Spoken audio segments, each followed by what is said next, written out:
సభాధ్యక్షుడు తుమ్మల నాగేశ్వరరావు గారు, జిల్లా ఇన్ఛార్జి మంత్రి డాక్టర్ వివేక్ గారు, జిల్లా సీనియర్ మంత్రి దామోదర్ రాజనరసింహ గారు, పొంగులేటి శ్రీనివాసరెడ్డి గారు, వేదిక మీద ఉన్న పెద్దలు, ప్రజాప్రతినిధులు, అధికారులు, ఇక్కడికి విచ్చేసినటువంటి రైతు బాంధవులందరికీ కూడా పేరు పేరున హృదయపూర్వకంగా నమస్కారాలు తెలియజేస్తా ఉన్నాను. ఈరోజు నర్మెట్ట సిద్దిపేట జిల్లాలో ఆయిల్ ఫామ్ ఫ్యాక్టరీని ప్రారంభోత్సవం చేసుకునే సందర్భంలో మరి రిఫైనరీని కూడా ఫౌండేషన్ వేసుకునేటువంటి ఈ కార్యక్రమంలో భాగంగా ముఖ్యమంత్రి గారు ఇక్కడికి వచ్చినారు.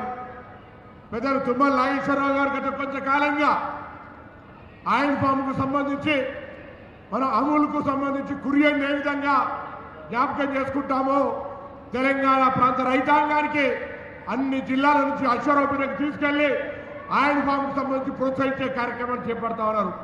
వారు మరొక ఆయిల్ ఫామ్ కురియన్గా మారిపోయినారు.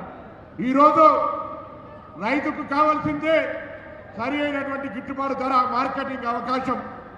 ప్రధానంగా రైతు ఆలోచన చేసేది తన ఉత్పత్తి ఎక్కడ కూడా ప్రకృతి పరంగా ఇబ్బంది కలగద్దనేటువంటి మాట. వాతావరణం అనుకూలించాలి. వీటన్నిటికీ అనుకూలించేటువంటి పంట పామాయిల్ పంట. రైతాంగానికి సంబంధించి ఏ భూమి అయినా పామాయిల్ వేసుకోవచ్చు.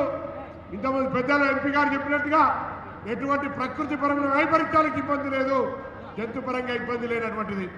మార్కెటింగ్కి వస్తే ఈ ఆయిల్ ఫామ్కు సంబంధించిన వాళ్ళు ప్రతి మండల కేంద్రంలో ఈ యొక్క గెలల కలెక్షన్ పెట్టబోతా ఉన్నారు. నేను ఈ వేదిక మీద రైతాంగాన్ని కోరుతా ఉన్నా, 10 ఎకరాలు ఉంటే 8 ఎకరాలు రేపటి నుంచి ఆయిల్ ఫామ్ వేసేదానికి వరి నుంచి కన్వర్ట్ కమ్మని కోరుతా ఉన్నా. ఇది ఎవరో మిమ్మల్ని బలవంతంగా మార్చేది కాదు.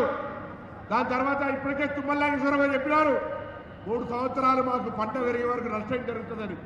అంతర పంటలు వేసుకోవచ్చు, కాదంటే పక్కనే అంతర పంటలు ఏమేమి వేసుకోవచ్చు ఇక్కడ చూపెడతా ఉన్నారు.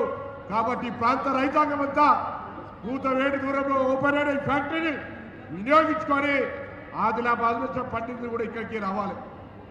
అటువంటిప్పుడు ఈ చుట్టుపక్కల రైతాంగం అంతా ఆయిల్ ఫామ్ను ఇలా గంటకు 30 టన్నులతోటి, అవసరమైతే గంటకు 120 టన్నులతోటి ఇక్కడ రిఫైనరీతో పాటుగా పెట్టినటువంటి ఆయిల్ ఫెడ్ను రైతాంగం ఉపయోగించుకోవాలని, పంటల మార్పిడిలో ఆదర్శంగా నిలవాలని కోరుతూ ఈ కార్యక్రమానికి వచ్చి ఈరోజు రైతు భరోసా, అనేక రైతు సంక్షేమ కార్యక్రమాలకు నాంది తీసుకున్నటువంటి గౌరవ ముఖ్యమంత్రి గారికి, వేదిక మీద పెద్దలందరికీ కూడా హృదయపూర్వకంగా ధన్యవాదాలు. మీ అందరూ కూడా ఇది రైతు రాజ్యం, రైతు సంక్షేమ రాజ్యం, రైతుల కోసం కృషి చేసేటువంటి రాజ్యం, ప్రజాపాలన రేవంత్ రెడ్డి గారి నాయకత్వంలో అనేటువంటి మాట మనవి చేస్తూ ధన్యవాదాలు చెప్తూ సెలవు తీసుకుంటాం.